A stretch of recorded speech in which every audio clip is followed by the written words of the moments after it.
So I'm going to walk you guys through the simple concept that I follow when I design and build my squeeze pages, right? And basically your seller starts out from having a problem, or your motivated seller, and before they go, you know, and to get to a desired outcome, I'll have like 4 simple steps that I'll follow when I design and build out my squeeze page. And I'll break that down for you here, and then we will wrap up and jump off our session, right? So number 1,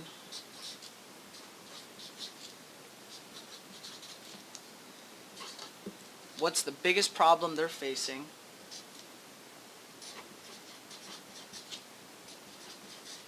Then I'll build my landing page, and then I will send traffic,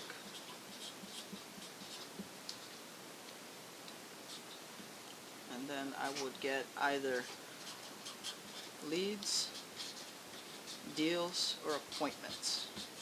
Okay.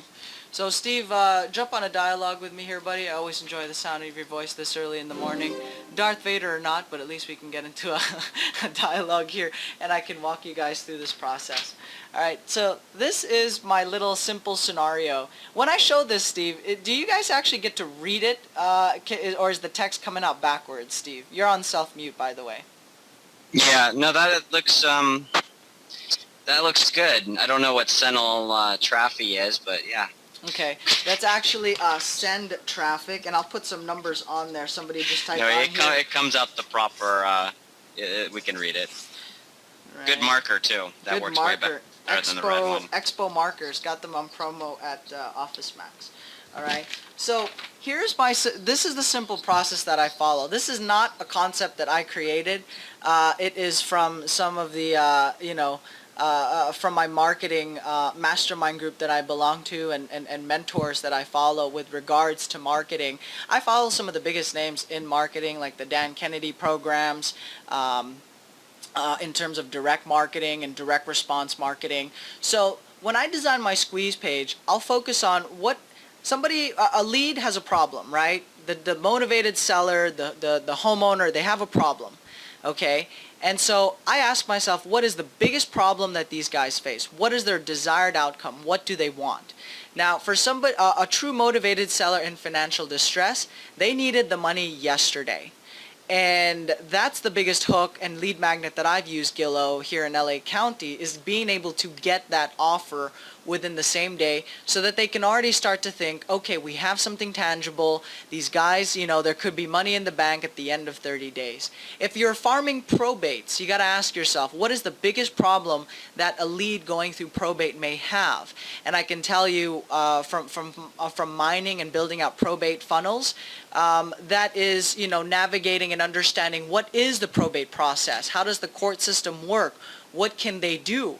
Are there loopholes that will allow them to sell the property and get out quickly? Because when it comes to inherited properties, these guys still need to, if they're motivated or in financial distress, they need to sell quickly, right? So when I target that type of probate deal, my squeeze page, my marketing piece, would have a headline: the one secret to being able to sell your probate property or not even have to pass through the court system. Right? So obviously we'll have to make that a little bit more marketable and sounding a little bit more sexy.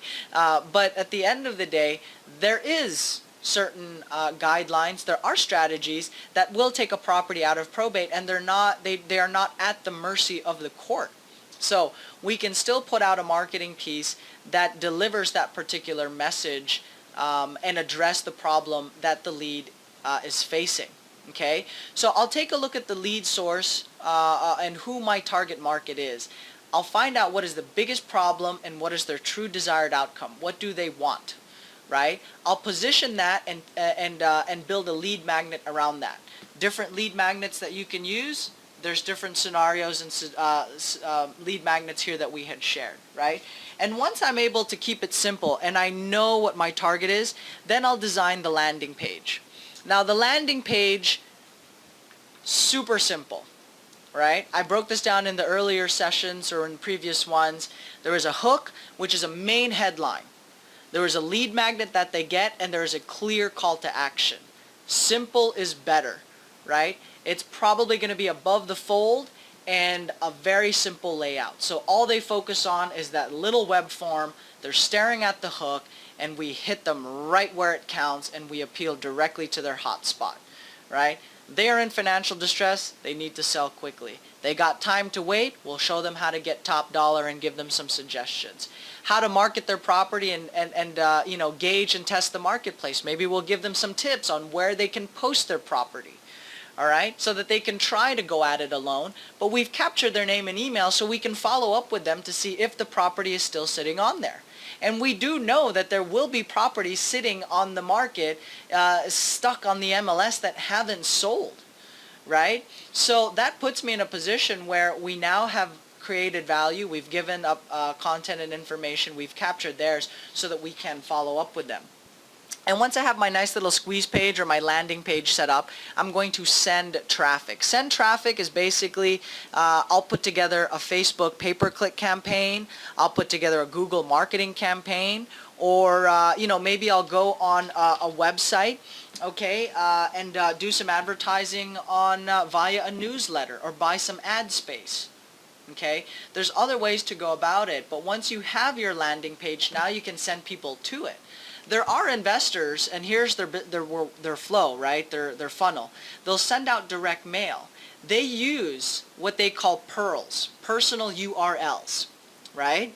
So it's really cool where it says www. It's got the homeowner's address and name.com. All right. Hey Gil, I'm interested in buying your house at 123 Main Street. Right? Go ahead and, if you're interested in selling, I've put together something for you. www.123 Main Street sells Gil's house or buygilshousenow.com. They click on it and they end up on the landing page or that squeeze page. So you're now sending people specifically to that squeeze page, but you're using direct mail. So for those of you that are using yellow letters, this might be a component you want to try to add on there. Test it out. Right? You're not going to know if it works until you actually test the marketing piece directly there for yourself. So you can use personal URLs in the letters. Maybe your campaigns, nobody's calling. But if somebody's visiting your landing page, then you verify that people are getting the letter, they are curious, and they are going to the squeeze page. Right? Now, if nobody's entering their information, but you have visitors going to your squeeze page, and you know that there's visitors on the squeeze page because you have different tracking mechanisms set up correctly to tell you how many visitors are going to the squeeze page, right? And that's going to give you clues as to what you need to tweak. If nobody's entering their name and email or entering their personal information requesting a quote or an offer, then your hook's not good enough. It's not that impactful. Or maybe your message, right? I believe the term is market to message matching. Your message isn't connecting with your target audience, okay? You're marketing for a lease you have a lease option list, but you are sending a We Buy Houses cash offer marketing piece or message, right? Somebody on a lease option is looking for top dollar. A cash offer at a discounted rate, you're missing the mark here. Nobody's going to sign up on your web form, your landing page, or on your website, right?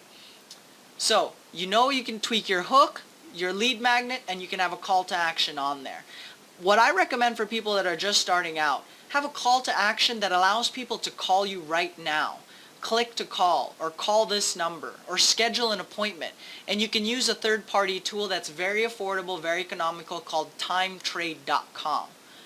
Fantastic. You can set up available appointment times on your calendar that homeowners can book to have a consultation with you or talk to you.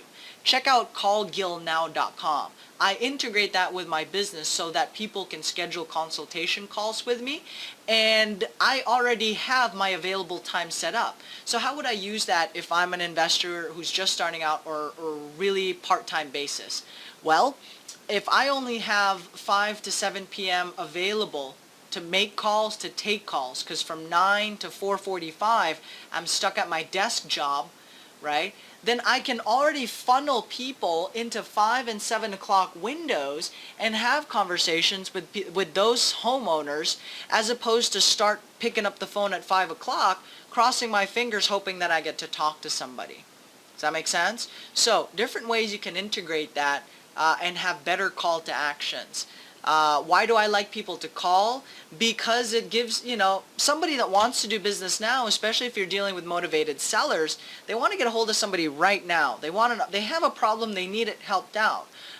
Most people that you guys are seeing our pay-per-click campaign results, these homeowners are signing up on multiple websites, right? They're going to about 2 to 3 others filling out their information, right? Or they'll get other quotes, other lead magnets, other stuff, other offers, right? But they are signing up on like 2, 3 other websites.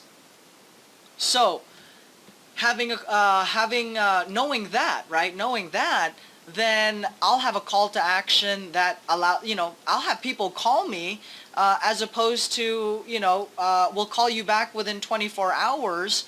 Or worse, just sending them an email and then following up with them 3 to 5 days from now, right? You need to make every lead count and kind of just clear all, remove all the barriers to try to do business with you, right? So I hope that definitely helps and shows you guys what is possible on a squeeze page that is designed with that mindset, right? What is the desired outcome? What is the biggest problem that they face? The one biggest thing, if you can address that, all right, and just hone in and focus on that, have a simple name and email opt-in on the front end. Now, somebody typed in, so where are you guys pulling the rest of the info? Name and email on the front end, just capture that. And then it takes them to another questionnaire which they can fill out in greater detail. Right, so these are for the ones that are really motivated and really want to get some information, or are in the marketplace looking to sell. Okay.